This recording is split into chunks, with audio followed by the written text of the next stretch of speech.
Inter Milan বাদ পড়ে গেছে, ফ্লুমিনেন্সে তারা উঠে গেছে। ম্যাচের 3 মিনিটে আর্জেন্টাইন স্ট্রাইকার জার্মান কানো গোল করেছিলেন এবং এরপরে গিয়ে ম্যাচের শেষ দিকে লাউতারো মার্তিনেজদেরকে হতাশ করে 2-0 গোলে ম্যাচটা জিতে নেয়। হারকিউলিসের মতোই, তাই না? মানে ফ্লুমিনেন্সের জন্য একটা ইতিহাস, ব্রাজিলিয়ান ক্লাবের জন্য এটা একটা রেকর্ড। এবং দেখেন পালমেইরাসের পর ফ্লুমিনেন্স তারাও উঠে গেল, যেই 4টা টিম হচ্ছে গিয়ে রাউন্ড অফ 16 উঠেছিল তার মধ্যে 2টা টিম পৌঁছে গেল কোয়ার্টার ফাইনালে। থিয়াগো সিলভা এই ম্যাচে তিনি খেলেছিলেন, তিনি দুর্দান্ত পারফর্ম করেছেন।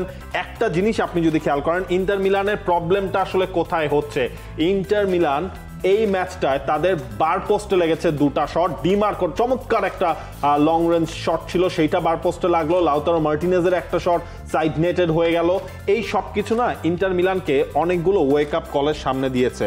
কি কারণে? এই ম্যাচটা আপনি খেয়াল করেন, ইন্টার মিলান 3জন 3-ম্যান ব্যাকলাইন নিয়ে তারা স্টার্ট করলো, ওকে ফাইন। প্রথম তারা যে গোলটা কনসিড করলো, টানা 7মবারের মতো বেস্ট টিস্যু পেপার ব্র্যান্ড হিসেবে স্বীকৃতি পেয়েছে বসুন্ধরা টিস্যু। সেই গোলটারও যদি হিসেবটা আপনি করেন, সেখানে দারমিয়ান ছিলেন, দারমিয়ান 6 ইয়ার্ড বক্সের মধ্যে আপনার বলটা ড্রপ করতে দিচ্ছেন। ইন্টার মিলানের এই টুর্নামেন্টের খেলাটাই আসলে খুবই হতাশাজনক। মানে আপনি যদি পুরো টুর্নামেন্টে তাদেরকে বিচার করেন, গ্রুপ স্টেজ থেকে ওরওয়ারেডসের সঙ্গে তারা হারতে বসেছিল, যে ম্যাচটা শেষ দিকে গোল দিয়ে তারা ছিনিয়ে নিয়ে গেল। তারা রিভার প্লেটকে 2-0 গোলে হারিয়েছিল, মন্তেরেকে তারা হারাতে পারে নাই। এরপরে গিয়ে তারা রাউন্ড অফ 16 উঠলো, এইখানে এসে তারা ব্রাজিলিয়ান ক্লাবের সামনে দাঁড়াতেই পারে নাই এবং ওই শার্পনেসটারই অভাব ছিল। দলটার নতুন কোচ এসেছেন ক্রিশ্চিয়ান কিভু, তিনি এখনো গুছিয়ে উঠতে পারেন নাই, না পারাটাই খুবই স্বাভাবিক। কিন্তু এই দলটায় যে প্লেয়াররা আছেন তাদেরকে একটা মানে চাচা ছোলা মন্তব্য করে লাউতারো মার্তিনেজ ক্যাপ্টেন শিরোনাম হয়ে গেছেন এবং তিনি মোটামুটি এটা বলছেন যে তুমি এই ক্লাবে খেলতে না চাইলে তুমি এই ক্লাবে থেকোই না। মানে এই হচ্ছে অবস্থা। লাউতারো মার্তিনেজ যা বলেছেন এটা একটা বোম পড়ার মতো। আমাদের এমন ফুটবলার দরকার যারা এই জার্সিতে থাকতে চায়। আমাদের টপ লেভেলের মেন্টালিটি থাকতে হবে, নইলে চলে যাও এখান থেকে। এখানে যে থাকতে চায় তার জন্য আমার বার্তা, লেটস ফাইট।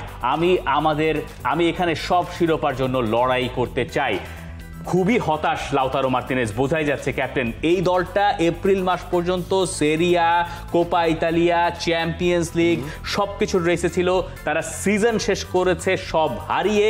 চ্যাম্পিয়ন্স লিগের ফাইনালে তারা 5 গোল খেয়েছে এবং তারপরে ক্লাব বিশ্বকাপ থেকে এইভাবে বিদায় নেওয়া। লাউতারো মার্তিনেজের এই কথার ভেতরে অনেক রকম ইঙ্গিত আছে। দেখেন, এটাই লাউতারো বলছিল যে দিন শেষে মৌসুমটা আমরা শেষ করলাম খালি হাতে, যেটা হচ্ছে আনএক্সেপ্টেবল সিচুয়েশন। আপনি গতকালকের ম্যাচে ইন্টারের খেলাটা যদি আপনি দেখেন, মানে কোন জায়গায় তারা বিট হলো, তারা আলটিমেটলি বিট হয়ে গেছে। তারা যখন নিচ থেকে খেলাটা বিল্ড আপ করতে চাইছে, হ্যাঁ, তখনই সেই জায়গায় প্রতিপক্ষ এসে হচ্ছে আপনার বাগড়াটা বাঁধাচ্ছে, আপনাকে বিল্ড আপটা করতে দিচ্ছে না শুরু থেকেই। ইন্টার মিলানের খেলায় চান্স তারা ক্রিয়েট করছে, কিন্তু হচ্ছে সামনে ওই ফিনিশিং গুলো তারা করতে পারছে না। লাউতারো মার্টিনেজ একা ট্রাই করছেন, তারও কিছুটা ব্যাড লাকও ছিল। এই আহামরি কোনো কিছু না। এই জায়গায় না আসলে ইন্টারের এই স্কোয়াডটা না মনে হচ্ছে ধীরে ধীরে একটু বয়স হয়ে গেছে। বয়সের কথা যখন আপনি বলছেন, খুবই ইন্টারেস্টিং পয়েন্ট। ইন্টার মিলানের প্লেয়ার আসলেই বুড়ো হয়ে গেছেন, তাদের অনেকেই হয়তো ক্লাব ছেড়ে চলেও যাবেন এই সিজনে। কিন্তু বয়সের কথা যখন বলছেন, তখন অন্ততপক্ষে ফ্লুমিনেন্সের সঙ্গে সেটা খাটে না। যিনি গোল করেছেন জার্মান কানো, আর্জেন্টাইন স্ট্রাইকার, তার বয়স 37।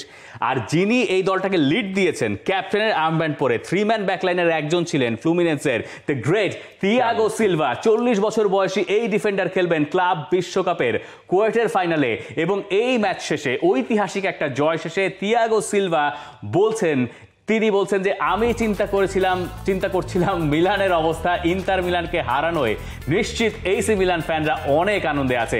এমন দলের বিপক্ষে জিতেছি আমরা যারা চ্যাম্পিয়ন্স লিগের ফাইনাল খেলেছে কিছুদিন আগেই। যেহেতু তিনি এসি মিলানে একটা সময় খেলেছেন, ইন্টারকে ওই খোঁচাটা তিনি দেবেন, এটাই খুব স্বাভাবিক। কিন্তু থিয়াগো সিলভার এই পারফরমেন্সের পরে যদি ব্রাজিলিয়ান ফ্যানরা বলেন যে আমরা এই 40 বছর বয়সী ডিফেন্ডারকেই দলে চাই, তাহলে সমস্যাটা কোথায়? এবং কার্লো আনচেলত্তি নাকি হচ্ছে কি আপনার ইউএসএ যাচ্ছেন ক্লাব ওয়ার্ল্ড কাপের ম্যাচগুলো দেখার জন্য, সুতরাং এটাও তিনি হয়তো মার্কও করতে পারেন। কারণ আনচেলত্তি তো তার দলে ধরেন একটু ভেটারান ফুটবলার যারা এখনো পারফর্ম করে যাচ্ছেন তাদেরকে তিনি মূল্যায়ন করছেন।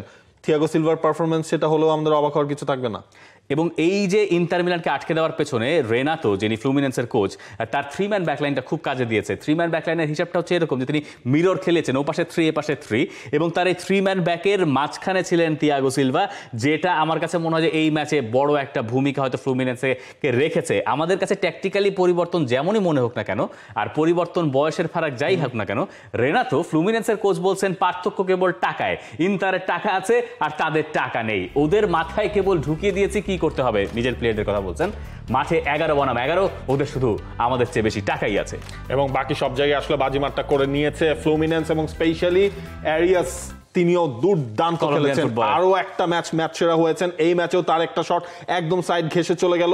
আমার মনে হয় ফ্লুমিনেন্স আল হিলাল এই ম্যাচটাই তো হয়ে গেছে এখন কোয়ার্টার ফাইনালের লাইন আপ। যেই ম্যাচটা শুরু ফ্লোরিডায় 5 জুলাই রাত 1টায়, একটা হাড্ডাহাড্ডি ম্যাচ হবে, মানে ইউরোপের বাইরের দুই ক্লাব তারা মুখোমুখি হচ্ছে। ক্লাব বিশ্বকাপ আমাদের এই ধরনের ম্যাচও দেখার সুযোগ করে দিচ্ছে। সবাই ধরে নিয়েছিলেন, আমরাও ধরে নিয়েছিলাম যে এই ম্যাচটা হবে man city versus inter Milan. কই থেকে কি এই দুই ক্লাবকে বিদায় করে দিয়ে এশিয়ার এক প্রতিনিধি, ব্রাজিলের এক প্রতিনিধি উঠে গেছে ক্লাব বিশ্বকাপের কোয়ার্টার ফাইনালে। For more updates, subscribe to our YouTube channel and click on the bell icon. Follow us on Facebook and Instagram. Download T-Sports app to enjoy exciting games and highlights. Visit tsports.com.